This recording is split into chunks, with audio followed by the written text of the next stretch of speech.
Welcome to Boxing on the Record with Chi-Town and Randy. Chi-Town, what's going on with you today, man? Man, Randy, a couple of weeks ago we had the Fury versus Francis Ngannou fight. Many people were thinking that it was just going to be some kind of bogus spectacle exhibition fight, but actually it was a recorded fight, an official boxing match that counts on Fury and Ngannou's record.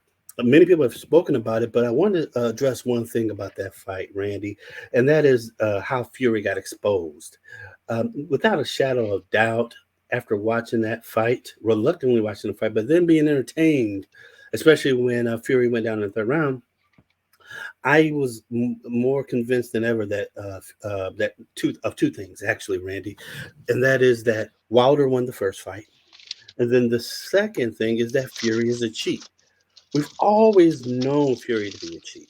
We've always said he's a cheat. Heck, we've seen it in the fights against Wilder that he cheats. We've seen him elbow Wilder. We've seen him glove issues in several of his fights, not just with Wilder, and all other kinds of things. But in this Ngannou fight, the rest of the world finally, who was looking at this fight, the rest of the world, the MMA world, the people over in Saudi Arabia and around the world, saw that Tyson Fury is actually a dirty boxer. He was exposed for the cheap piece of crap he is. He threw an elbow at Francis that was caught on video and played. It was played over by, I think it was the zone. It was the zone pay per view. They rewound that and played it, and they didn't even know themselves that they actually caught that elbow coming.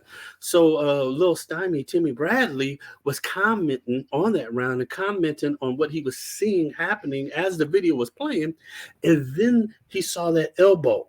And Tim was like, "Oh, you could tell Tim was about to say, wait a minute, that's illegal. That's illegal what he did." Tim was totally caught off guard. If it was anybody else other than Tyson, because at the pub him up, Tim would have went berserk. But what Tim did was try to catch his composure, and he toned himself back down. He said that that was done, that elbow was done out of frustration. But that's an illegal blow, period, point blank. And that's just how Fury gets down. He's a dirty fighter. He was exposed for being a dirty fighter. And I'm glad that the rest of the world finally sees who he really is. He's nothing special. He's an average, but he's a good boxer. Let me say it that way.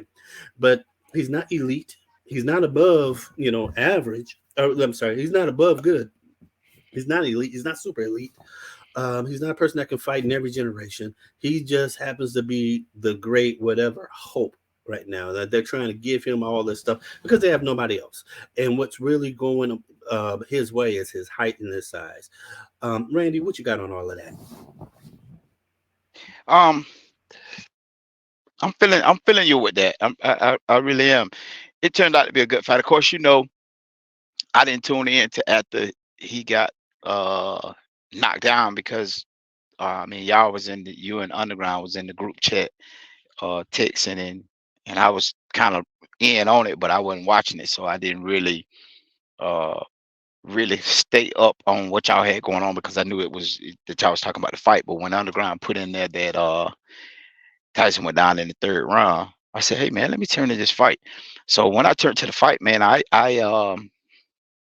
feel like Tyson was from the third round on. From what I watched, I felt like Tyson was losing the fight. So I felt like he was exposed. So and when he went down in the third round, as as as you said, it kind of made me take another look at Tyson.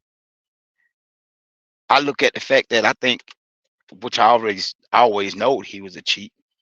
That he was a cheat. Now you frustrated, you don't know what to do. So now you want to throw an elbow at somebody that they was looking for the MMA guy to throw the elbow. And if the MMA guy would have thrown the elbow, which is Francis, if he'd have thrown the elbow, they would have called that and probably took points from him or whatever the case may be, whatever the fine was or whatever.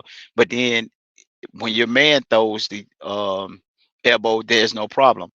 Um, uh, and like you say, Timothy Bradley had to kind of compose himself and said it was done out of frustration. Well, if you feel that way about it was done out of frustration, Timothy, why don't you feel like Mike Tyson biting Holyfield on the ear? is okay for being done out of frustration, if you want to call that done out of frustration. So I mean, if you're a boxing fan, we have to call it like it is or like we see it. We can't make excuses because that's our guy. You know what I mean? Because the infraction is the infraction. It don't matter who did it. So and we need to keep it as boxing fans and not fans of the guy, or not moving according to uh who's paying you. You know what I mean? So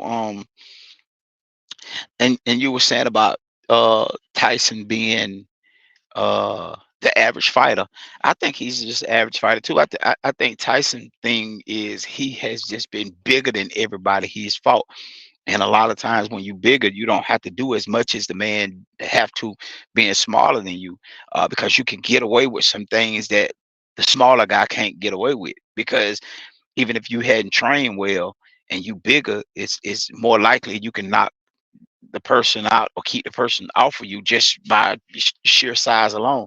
And exactly, if y'all tie up, 9 times out of 10, the big guys probably gonna come out on the better end of that. But as I've said before, I think Tyson has just always been the big kid on the little league football team.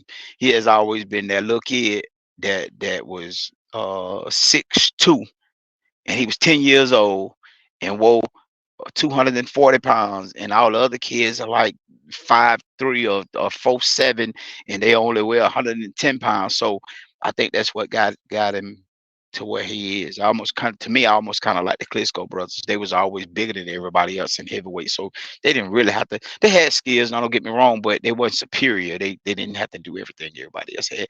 But I've said all that, man. I'm gonna let you say something else to kind of cap it up, and then we're gonna shut it down and move on to the next one. Man, you knocked it out of the park, Randy. You said everything, man. I mean, it was very thorough, well thought out, and very complete in what you said. There's not really much to go on, after everything that you stated. But I just wanted to highlight that I totally agree with every single last one of your points, especially about Fury being the big kid. And like you said, in the little league analogy, I mean that is so true. And then what I would add to it is that also being the big kid in that little league analogy, being a big kid that so called can move, because in at least during his time of being a heavyweight, there wasn't a person that was quote unquote moving around the ring that was that big, that tall, moving around the ring on their toes, doing all that other type of stuff. There, I mean, it just wasn't. So that created this false image in their minds that he's some kind of super, super in a boxing individual who's got all this rhythm, who's got all these things. But I just want to remind everyone, when the person's name is not Deontay Wilder and not Vladimir Klitschko, Fury struggles in pretty much every fight. Look at what happened with him and Otto Wallin. Look what happened in this Francis Ngannou fight. But all of a sudden, when he's fighting against Wilder and Klitschko, that he's all of a sudden now he's risen to the occasion. That's what they try to tell us. Has he risen to the occasion, or has he decided to eat more boar? You know what?